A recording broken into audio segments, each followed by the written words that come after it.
Natural hair colour కోసం చూస్తున్నారా? అయితే Anoo's henna and black expert వాడండి.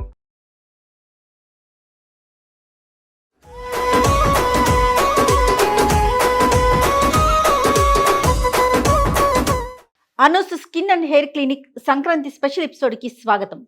సంక్రాంతి శుభాకాంక్షలు రమ్మగారు. సంక్రాంతి శుభాకాంక్షలు జయ. సంక్రాంతి పండుగ ప్రతి సంవత్సరం ఒక సంవత్సరం మనం సచివానమ్మ ఆలయానికి వెళ్ళి చేసి వచ్చాము, ఒకసారి మనం స్టూడియోలోనే చేసాం, ఇంకొకసారి ఎక్కడికో వెళ్తున్నాం. ప్రతి సంవత్సరం వచ్చేదే, ప్రతి సంవత్సరం మనం మాట్లాడుకునేదే.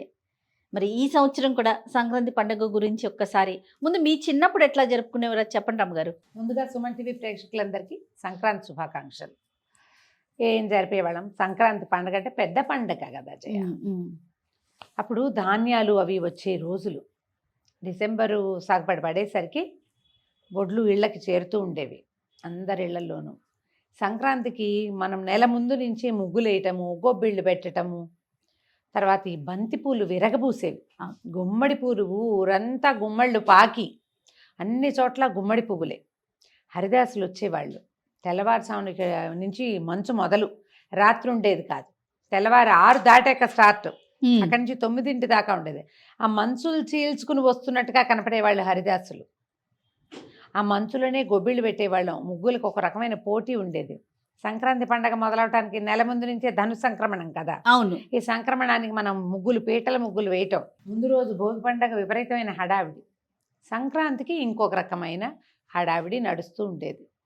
మేము బొమ్మలు పెట్టేవాళ్ళం, హరిదాసులు రావటాలు, గంగిరెద్దుల వాళ్ళు రావటాలు, విస్తారంగా దానాలు నడుస్తూ ఉండేవి.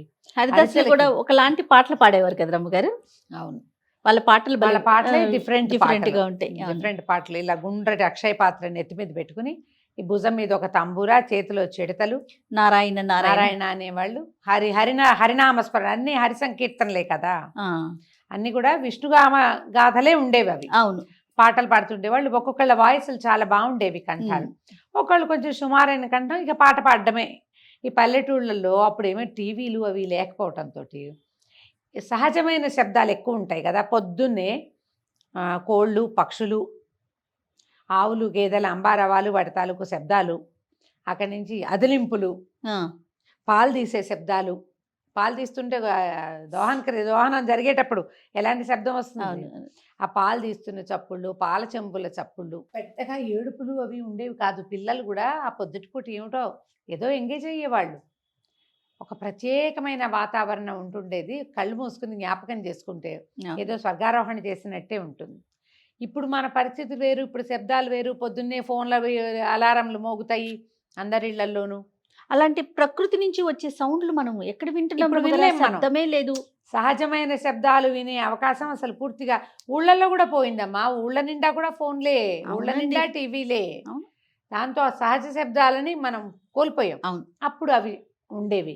ఇక గంగిరెద్దులు వాళ్ళు రావటము, ఆ గజ్జలు కట్టినటువంటి ఎద్దు, పెద్ద మూపురాలు కట్టిన అవి గంగిరెడ్లు వస్తుంటే ఒక ప్రతి శోభగా ఉండేది పండగ అంటే. దానితోడు ఈ డబ్బులు వచ్చే కాలం కదా, అంటే ధాన్యాలు ఇంటికి రావటము, రైతులకి డబ్బులు రావటం. రైతులు ఎక్కువ. అప్పుడు ఏం చేసేవాళ్ళం, ఈ పిండ్లు కొట్టటము, అరిసెలు తయారు చేయడం. పండగకి 4 రోజులు 3 రోజుల ముందు నుంచే చేసుకునే. అందరి ఇళ్లలోనూ పిండి వంటల వాసనలు, పిండి వంటల చప్పుళ్ళు, వాటికి సంబంధించిన శబ్దాలు.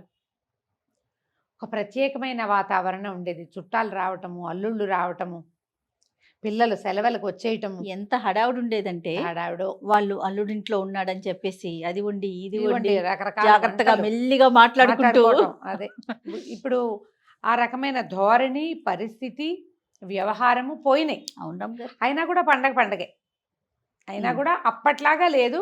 ఇప్పుడు కొంచెం కొత్త. ఎవరో ఒక గెస్ట్ మన వనజ గారు అంటున్నారు, ఇప్పుడు మనం ఒక ఈవెంట్ లాగా చేసుకుంటున్నాం. ఇదివరకు పండగని సంప్రదాయబద్ధంగా, సహజమైనదిగా, ఒక చేయవలసిన విధిగా పోయేది అప్పట్లో. ఎవరి పని వాళ్ళు చేసుకుంటూ. ఇప్పుడు ఎవరో ఒకళ్ళిద్దరు పెద్దవాళ్ళు ఆదేశించటం గాను, ఈవెంట్ లాగా, తర్వాత కెమెరాల కోసం చేసినట్టుగాను, కృతకంగా సహజమైనది ఏమీ ఉండట్లా అందులో. మరి ఇంక ఈ ఎప్పుడైతే సహజత్వాన్ని కోల్పోయామో దీంట్లో రుచి మాధుర్యము సుగంధము ఉండే అవకాశం కొంచెం తక్కువ ఉంటుంది. పైగా స్వీట్ షాపుల వాళ్ళ దగ్గర నుంచి పిండి వంటలు బుక్ చేసుకునే ప్రక్రియ ఒకటి వచ్చింది. సొంతంగా చేసుకోవటం లేనప్పుడు అసలు పండగ అంటే వారం ముందు నుంచి 10 రోజుల ముందు నుంచి అరిసెల హడావిడి మొదలైపోయింది ఊళ్ళల్లో. ముఖ్యంగా సంక్రాంతికి. అవును, ముఖ్యంగా కొత్త వడ్లు కదా, అవునవును. కొత్త బియ్యము, ఆ కొత్త బియ్యాన్ని దంచటము, అసలు పోటు శబ్దం వింటేనే ఒక పండగ వైబ్ ఉత్సాహం. వచ్చేది. ఆ. ఇప్పుడున్న వైబ్ అంతా టీవీలో ఉంది వైబ్, అవునండి. మనకేం లేదు. కాకపోతే ఏంటంటే ఈ ఊర్లు వెళ్ళిపోవటము, ఊళ్ళల్లో ఉన్న హడావిళ్ళు అవి కొంచెం ఉన్నాయి ఒక రకంగా. లేదని చెప్పటం. అప్పటిది కాదు, ఆ. ఇది ఇంకో రకం అనుకో. సంక్రాంతి అనగానే మకర సంక్రమణమే మనకి ముఖ్యమైనది. ఉమ్. మన కాలము 2 భాగాలుగా విభజించబడి ఉంటుంది, ఉత్తరాయణ దక్షిణాయనాలుగా. అవునండి. ఉత్తరాయణము పుణ్యకాలం అని చెప్తారు, ఉమ్. దక్షిణాయనము ఉపాసనా కాలం. ఉమ్. నిన్నటి దాకా ఉన్నాం అందులోనే మనం. ఈ దక్షిణాయనంలోనే మనకి దసరా వచ్చింది, కార్తీక మాసం వచ్చింది, ఉమ్. మార్గశిరంలో గొబ్బిళ్ళు పెట్టే వ్యవహారం వచ్చింది. ఇవన్నీ అయ్యాక ఇప్పుడు ఏమొస్తుంది, ఉత్తరాయణ పుణ్యకాలం వస్తుంది. సూర్యుడు నెల మధ్యలో, అంటే మనం చెప్పుకునే 1 2 3 నెంబర్లునేగా 30 నెంబర్ల దాకా. అవును. ఇంచుమించుగా ఆ నెల ఇంగ్లీష్ నెలల మధ్యలో రాసుల్లోకి మారతాడు, 12 రాసుల్లోకి తిరుగుతూ ఉంటాడు. ఈ రాశి నుంచి ఈ రాశికి మారినప్పుడు సంక్రమణం అంటారు దాన్ని. ఉమ్. ప్రతి సంక్రమణ కాలము విశేషమే. ప్రతి సంక్రమణంలోనూ పెద్దల్ని తలుచుకుని వాళ్ళకి నీళ్లు విడిచిపెట్టడం అనేది మనకి పురాతన ప్రక్రియ ఎప్పుడు ఉండేది. అవునండి. అయితే ఈ అన్ని సంక్రమణాలు చేయకపోయినా ఈ వచ్చిన మకర సంక్రమణ అప్పుడు మాత్రం పెద్దల రోజుగా పరిగణిస్తారు దీన్ని. ఉమ్. సంక్రాంతి పండగ పెద్ద. పెద్దల రోజు. పండుగగాను ఉంటుంది, సంక్రమణ పుణ్యతిథిగాను ఉంటుంది. ఈ ప్రత్యేక సంక్రమణంలో సూర్యుడు ఉత్తరం వైపుకి వాలి ప్రయాణించడం మొదలు పెడతాడు, వేడెక్కుతాడు, దిశ మార్చుకుంటాడు. సూర్యుడు దిశ ఎప్పుడైతే మారిందో సూర్యకిరణాలు భూమి మీద పడేటువంటి ప్రక్రియ కూడా మారిపోయినట్టే కదా. అవును. అవును. ఇప్పుడు దేవతలు కళ్ళు తెరుస్తారని, ఇప్పుడు మెలకువగా ఉండే కాలమని ఉమ్.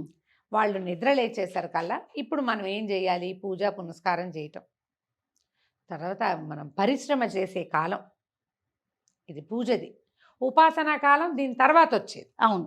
ఇప్పుడు ఏం చేస్తాం, ఈ పండగ చేసుకోవటమా, మళ్ళీ ఇప్పుడు మొత్తం ఒడ్లు గిడ్లు ఇంటికి వచ్చేస్తాయా, మళ్ళీ భూమిని సిద్ధం చేసుకోవాలి. ఎందుకంటే నెల తిరిగేసరికల్లా మాఘం వెళ్ళేసరికి ఎండ వచ్చేస్తుంది. ఉమ్. మళ్ళీ కొత్తగా విత్తనాలు ఇబ్బడి ముబ్బడిగా ధాన్యం రావడానికి ఇది మంచి ఆసరా, అదనైన కాలం. పైగా మనము ముందున్న కాలంలో అంతా నిద్ర బద్ధకము, ఎక్కువ భాగం నిద్రపోవటము వాట్లల్లో గడిపి ఉంటాం. ఉమ్. పగళ్ళు చిన్నవి, రాత్రుళ్ళు పెద్దవి. ఇవాళ నుంచి రాత్రి తగ్గటం మొదలు పెట్టేస్తుంది. మనము మనుషులము ఏదైనా ఒక టైం టేబుల్ మార్చుకోవటానికి ఎంత కష్టపడతామో ప్రకృతి క్షణంలో చేస్తుంది. అవును. సింపుల్గా ఒక్క రోజులో నీకు తేడా వచ్చేస్తుంది. రేపటి నుంచి చూడు పొద్దున్న నిలవడం మొదలు పెడుతుంది అవును రామ్ గారు కదా. అవునండి. ఇది మనం అబ్జర్వ్ చేస్తే ఎట్లా ప్రకృతి ప్రతి పరిస్థితికి ఎకస్టమ్ అయ్యి ఎట్లా సర్దుకుని ఎలా సరిపెట్టుకుని ముందుకెళ్తుందో చూస్తే మన జీవితాన్ని మనం సులువుగా దిద్దేసుకోగలుగుతాం.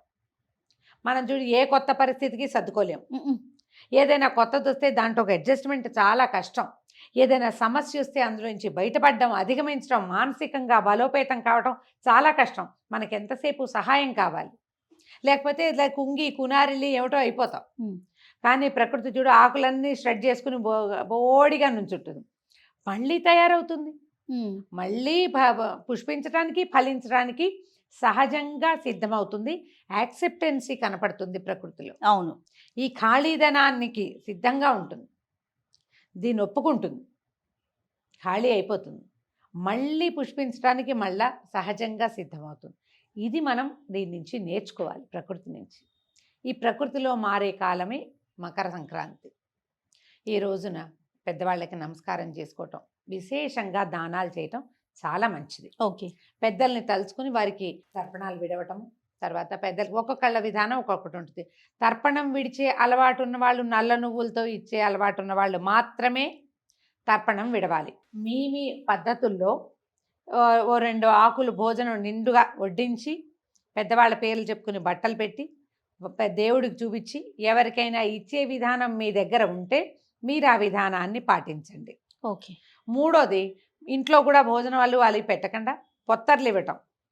బ్రాహ్మణులకి ఎవరికైనా ఒక బ్రాహ్మణాయన్ని పిలుచుకుని ఒక అయ్యగారిని పిలుచుకుని మీరు ఎవరికి ఇవ్వదలుచుకుని మీ ఇళ్లలో పద్ధతి ఉందో వారికి బ్రాహ్మణులకే ఇవ్వాలట వీళ్ళకి ఇవ్వకూడదుట అలా భావించద్దు. మీరు ఎవరికైనా. ఎవరికి ఇచ్చే విధానం ఉంటే వాళ్ళకి స్వయం పాకం ఇవ్వటం ఈ రోజున చాలా మంచిది, విశేషమైనది. ఓకే. మనకు అలవాటు ఉంటే ఏ ప్రక్రియలు అలవాటు ఉంటే ఆయా ప్రక్రియల్ని ఇంట్లో చేసుకోవాలి. ఇది తండ్రులు ఉన్న వాళ్ళు చేసేది కాదు. తండ్రులు పెద్ద పరలోకగతులైన వాళ్ళు కుమారులు చేయవలసింది. ఓకే. మీకు ఆసక్తి ఉంటే మీ నాన్నగారు చేయకపోతే వారికి చెప్పి చేయించండి. మీ ఇంట్లో ఆ పద్ధతి పురాతనమైనది ఉంటుంది. కజిన్స్లో పెద్దవాళ్ళని కనుక్కుంటే తెలుస్తుంది. అవును. ఇది మొదలు. ఈ రోజున సంక్రమణంలో తలంట్లు పోసుకోరు, ముందు రోజే తలంటి పోసుకుంటాం మనం. కాబట్టి ఈ రోజున తలస్నానం లేదు, ఊరికే అపవిత్రగా చెప్పుకోవాలంతే. అయినా దీంతో పాటు బొమ్మలు పెడితే దానికి పేరెంటాలు అవి చేస్తాం. పూర్వం మా చిన్నప్పుడు మా అక్కయ్య అంటుంది, మేము మా ఇంట్లో ఈ పిండి వంటలు అవి చేసేవాళ్ళు కాదట. సంక్రాంతి నాడు కనుమ నాడే గారెలు పాయసాలు అవి చేసుకునేవాళ్ళట. నాకు ఊహొచ్చాక నాకు తెలియదు. మేము పైగా అరిసెలు గిరిసెలు చాలా చేసుకునేవాళ్ళం, పొంగల్ చేసేవాళ్ళు, ఇవి తినేసేవాళ్ళం. నాకు జ్ఞాపకం లేదు. ఏదో సందర్భంలో మా అక్కయ్య అన్నది, మా చిన్నప్పుడు కనుమ రోజు తిథి నాడు ఏం చేస్తారో ఆ వంట చేసేవాళ్ళు. సంక్రాంతి పండగ నాడు తాతగారు తర్పణాలు విడిచేవాళ్ళు. ఆ రోజున పాయసాలు అంటే విశేషంగా సరదాగా చేసుకునే వంటలు కాదు, పెద్దవాళ్ళకి పెట్టదగిన వంటనే వండేవాళ్ళట ఇది వరకు. అదేలేండి, తెలీదు, నాకైతే తెలీదు, కానీ నేను వింటున్నాను ఈ మధ్య పెద్దవాళ్ళు 2-3 చెప్పడం. మా అక్కయ్య కూడా అలాగే చెప్పింది. ఎవరి పద్ధతి ఎట్లా ఉంటే అట్లా చేసుకోవచ్చు. ఈ రోజున స్నేహితుల్ని కలుసుకోవటం, ఎవరికైనా ఏదైనా దానం చేయటం, ధాన్యం కానీ, నువ్వులు కానీ, వస్త్రాలు కానీ, విసినికర్రలు కానీ, మంచినీళ్లు పట్టుకునేందుకు సరిపడా బాటిల్స్, ఇప్పుడైతే సీసాలు వచ్చాయి కదా, ఏదైనా పాత్రలు కానీ అవి దానం చేయొచ్చు. అవన్నీ మంచి ఫలితాన్ని. దుప్పట్లు, కంబళ్ళు, చెప్పులు అలాంటివి కూడా దానం చేసుకోవచ్చు. మనకి పాలికాపులు వాళ్ళు ఉంటారు, పొలాల్లో పనిచేసే వాళ్ళు, వాళ్ళకి గొంగళ్ళు కానీ, కర్రలు, చేపాటి కర్ర ఉంటుందిగా చేత్తో పట్టుకుంటారు, అలాంటివి కూడా దానం చేస్తే మంచిది. చెరుగ్గడలు దానం చేయటం మంచిది. ఎవరెవరికి ఏ అవకాశాలు ఉండి ఏం చేయగలిగితే అది చేసుకోవటం. సంక్రాంతి పండగ అని మేమైతే ఇప్పుడు ఈ ఊళ్ళో టీవీ ముందు కూర్చోవటమే, ఏదో వంట చేసుకోవటం, దేవుడికి పొద్దున పూజ చేసుకుంటాం కదా, దేవతార్చన చేసుకోవటం, అవునవును, వంట చేసుకోవటం సాధారణ పూజే కదా రమ్మగారు.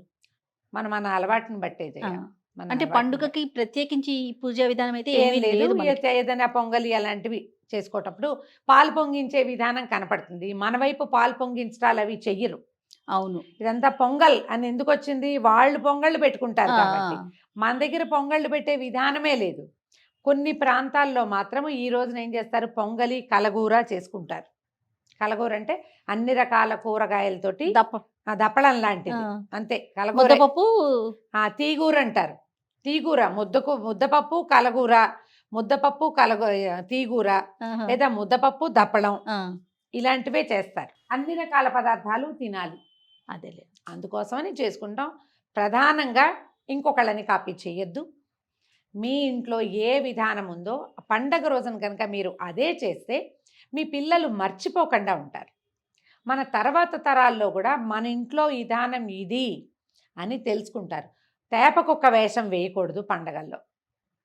మన సంస్కృతి మన ముందుకు ఎలా వెళ్తుంది? అవునండి, ఇలాగే కదా. అప్పుడు ఏమవుతుందో తెలుసా రమ్మగారు, మనం పక్కింటిది ఫాలో అవుతున్నాం, మన పిల్లలు కూడా ఇంకా అదే నేర్చుకుంటారు. అంతే, మరి మనదెవరు నేర్చుకునేను? అదే కదా, మనది ఇక్కడితో ఆగిపోతుంది. మనదేమిటో మనకు తెలియకుండా పోతుంది. అదే చెప్తాను. అందుకని తెలియకుండా పోయేదానికి స్వస్తి పలకండి. యూట్యూబ్ని ఫాలో అవ్వద్దు, ఏమనాలని సోషల్ మీడియాని ఫాలో అవ్వకుండా మీ ఇళ్లలో ఏమున్నాయో పాత పద్ధతులు, ఇప్పటిదాకా ఏం చేశారో, ఇప్పుడైనా వాళ్ళు చెప్పారు వీళ్ళు చెప్పారు కాదు, మన అమ్మ ఏం చెప్పింది, మన నాన్నమ్మ ఏం చెప్పింది, దీన్ని ఫాలో అవ్వండి. ఫాలో అయ్యి అది చేసుకుంటే బాగుంటుంది. మీరు ఈ సాయంకాలం కూడా ఏదైనా దేవాలయ దర్శనం చేసుకోవటము, మంచి ఆలోచనలు చేయటము చేయాలి. సంక్రాంతి పురుషుడు అని చెప్తారు జయ. ఈ సంక్రాంతి పురుషుడు విశేషమైన స్వరూపంతో వస్తాట. ఊళ్ళల్లో సంకురుమయ్య అనే పదం వినుంటావు కదా నువ్వు? సంకురుమయ్య మా ఇళ్లలో వినపడుతుంది.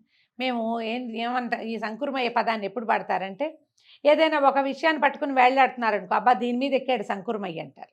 ఈ సంక్రాంతి పురుషుడు ఏటా మనకి భూమి మీదకి వస్తాడు మకర సంక్రమణానికి. ఇవి వచ్చినప్పుడు ఆయన ఏ వాహనాన్ని ఎక్కాడు, ఏ ఉపవాహనం ఏమిటి, ఆయన ఎలాంటి వస్త్రాలు ధరించాడు, దీనిని మనకి ఎప్పుడు చెప్తారు?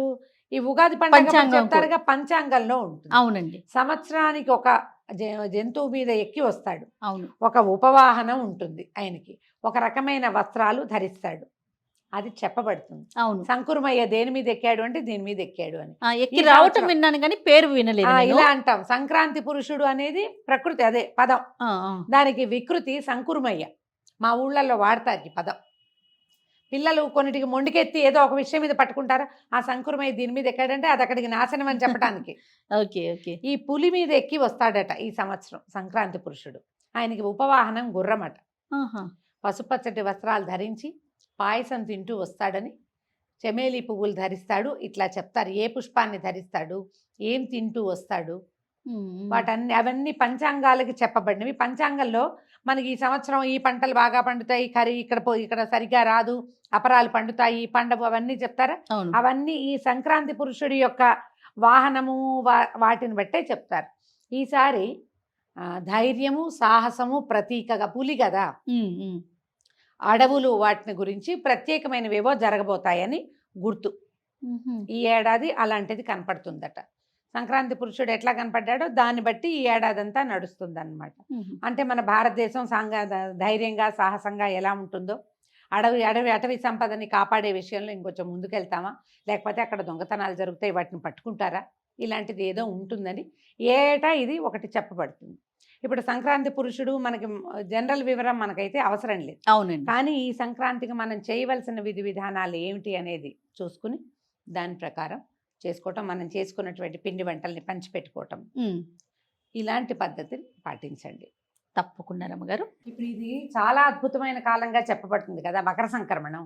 అందుకని భీష్మ పితామహుడు కూడా ఈ ఉత్తరాయణ పుణ్యకాలం వచ్చినప్పుడే ప్రాణాలు విడుస్తానని, యుద్ధం ముందే అయిపోయినా కూడా ఆయన ఉత్తరాయణం కోసం వేచి ఉండి ఉత్తరాయణం వచ్చాక ప్రాణాలని విడిచిపెట్టారు తన మనవలందరితోటి మాట్లాడుకుని.